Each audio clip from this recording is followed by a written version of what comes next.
Prime Minister Anthony Albanese is facing significant backlash following remarks directed at Jewish community leaders. In his statement, Albanese emphasized that Arabs are doing it really tough at the moment, a comment many have criticized as tone-deaf, particularly in light of rising anti-Semitic incidents across Australia.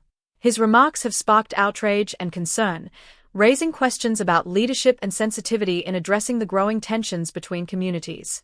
The controversy arises against the backdrop of several troubling anti-Semitic incidents.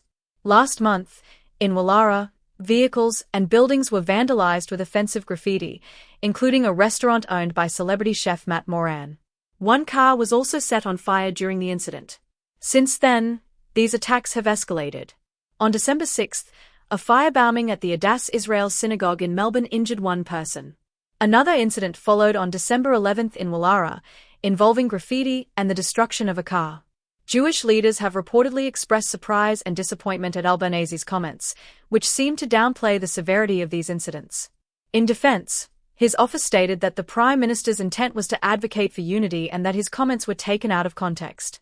However, many critics believe these remarks reflect a broader issue with Albanese's approach to handling rising anti-Semitism. Sky News host Shari Markson was among those who highlighted the insensitivity of the Prime Minister's comments, pointing out his apparent focus on the Arab community's struggles during a time when anti-Semitic incidents are escalating.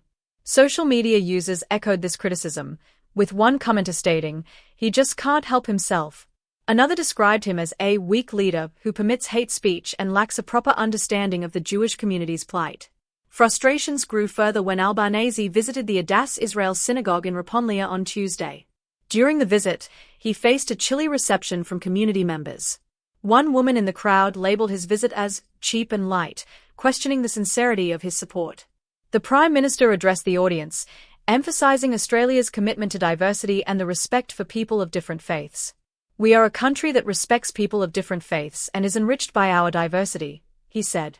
Despite the criticism, the Albanese government reiterated its commitment to the Jewish community by announcing $32.5 million in funding for community safety initiatives. This funding aims to enhance security at synagogues, schools, and other community centers, providing much-needed reassurance amidst ongoing tensions.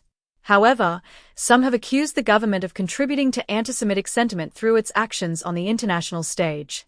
Critics pointed to Australia's support for United Nations motions favouring Palestine, which they claim undermines the Jewish community's concerns. Shari Markson questioned whether Albanese acknowledged the insensitivity of his comments, highlighting the disconnect between his words and actions. In response to these developments, Jewish leaders have urged the government to take a stronger stance against anti-Semitism. They emphasized the importance of addressing this issue with urgency and sensitivity, particularly in light of recent attacks. Meanwhile, Albanese's supporters argue that his comments were an attempt to promote unity during a challenging time for all communities. This controversy extends beyond Australian borders. On Monday, Albanese called for a national humanitarian effort to address escalating global conflicts, emphasizing the need for peace and the protection of civilians. Australia also participated in a United Nations resolution advocating for an immediate ceasefire and humanitarian support in conflict zones.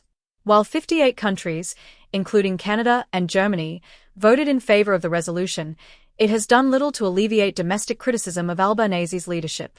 The Prime Minister's remarks and the subsequent backlash underscore a broader issue, the challenge of addressing community tensions in a way that is inclusive and sensitive to all perspectives. As Australia grapples with these issues, many are calling for stronger leadership and a renewed focus on combating hate speech and anti-Semitism. Thank you for tuning in to Aussie Pulse, where we bring you the stories that matter. Stay informed, stay connected, and don't forget to like, share, and subscribe for more updates. See you next time.